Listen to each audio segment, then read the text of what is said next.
Hey everybody, it's Bram Duffee for Health Communication. Today we're talking about risk and crisis communication. So I want you to imagine that we're all part of a community that faces various challenges and uncertainties. And our role is to communicate effectively to safeguard and enhance the well-being of this community. Sounds important, right? Well, that's because indeed it is. Now, think of risk communication as the friendly advice or the heads up that you give someone about something that might go wrong in the future. It's like saying, hey, if you don't wear your sunscreen, you might get sunburned. This is where we talk about potential risks and try to convince people to tweak their behavior a bit to dodge those risks. The aim here is to keep everyone safe before anything bad happens. On the flip side, crisis communication comes into play when the risk we're worried about has already turned up into reality.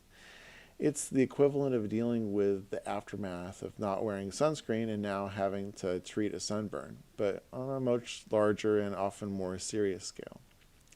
This could mean managing the fallout of a natural disaster, a health pandemic, or any crisis that impacts our community. The goal here shifts to minimizing the damage and helping everyone through the crisis as best as we can. Now, let's think about the difference between participating in a campaign that's informing people about the dangers of texting while driving versus responding to a major accident caused by a driver who was doing just that. The first scenario involves careful planning and creating materials and spreading the word over time. This is what classic risk communication is. But the second scenario, that's something that demands immediate, effective communication to manage the situation. And that's what crisis communication is at its core. So that's the difference really between risk communication and crisis communication. What's fascinating is how these two areas intersect, and yet they're a little different. In risk communication, we rely on experts who can lay out the facts and persuade with evidence, often through controlled channels like ads or brochures. It's structured and strategic, but when a crisis strikes, there's no time for lengthy planning. We need our leaders and our emergency responders and the experts to step up and to speak out and to guide the community through press conferences, social media, whatever direct outreach. It's all hands on deck then, right? Because they have to react swiftly to the evolving situations. So I want to talk about a crisis and emergency risk communications model. And the Center for Disease Control has a crisis and emergency risk communications model. And the model that they have helps us understand the life cycle of a crisis, from preparation to resolution, and how we can communicate effectively at each stage. So there's a three-stage approach that's kind of like the simplest way to think about it. A pre-crisis stage, pre-crisis meaning the time that you're doing preparation and planning, and then a crisis stage, which is like the trigger of the event happens and ensuing damage, and then post-crisis is learning and resolution, so like afterwards.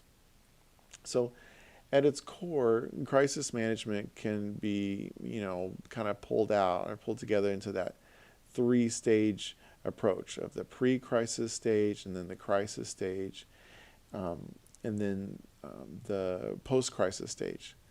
So the pre-crisis stage involves all the preparations and plans, and we think about it sort of the calm before the storm. The crisis stage happens, and that's what's triggering the major event. It might be something like an influenza pandemic. This is when the time where folks have to respond. And then the post-crisis stage, this is the time where we can do analysis time and work towards building better systems for later. One of the most esteemed models that we can draw upon is this crisis emergency risk communications model. The crisis emergency risk communications model was launched by the Center for Disease Control in 2002, so it's like over 20 years old. But it's a 5-stage model that gives us more granular look at managing a crisis. And so they look at it differently. They look at a pre-crisis, and then the initial event, and then a maintenance stage, resolution stage, and then an evaluation stage. And so each stage and step has important contributions. And so these kinds of models that are out there provide us with frameworks to understand not just the what of the crisis communication, but also the how and the why. So when we look at the world of health communication, it's just important to know that being prepared isn't just good, it's an imperative thing. There was an article in 2010 by Reynolds that was put out in the Journal of Business Continuity and Emergency Planning, where they introduced 6 principles to effective risk and crisis communication that really changed and became sort of a central navigating abstract, to use for these kinds of situations. And I want to highlight some of the big things that came from that article. One of them was be first. Be first. So a crisis is something that's always time sensitive. So communicating information quickly is always important.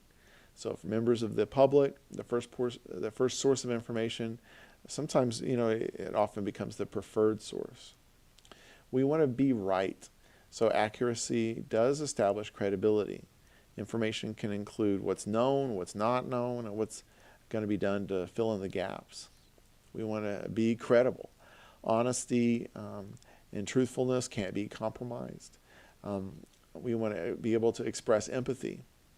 That crisis, when it happens, it causes a harm, and the suffering has to be acknowledged in words. So addressing what people are feeling and the challenges that they face, all of that helps build trust and rapport. And then we do promote action. Giving people meaningful things to do does calm anxiety. It helps restore order, promoting a restored sense of control. So we want to try to promote action and then show respect. That respectful communication is particularly important when people feel vulnerable, and that respect promotes cooperation and rapport.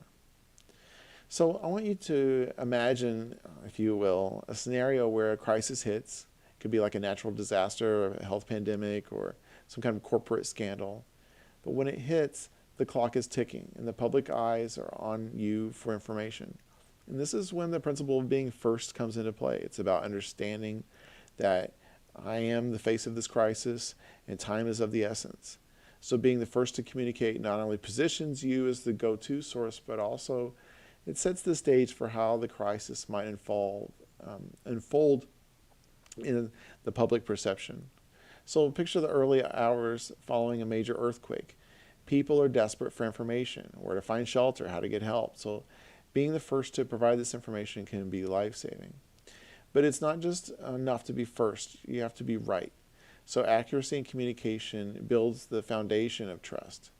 So we have to consider this delicate balance with health officials when they have to maintain information in situations where information changes rapidly, because they're in a position where they have to convey what's known and also what's uncertain and the steps that are being made to fill in those gaps.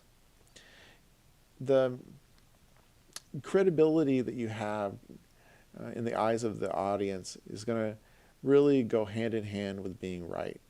In times of crisis, people look for sources that they can trust.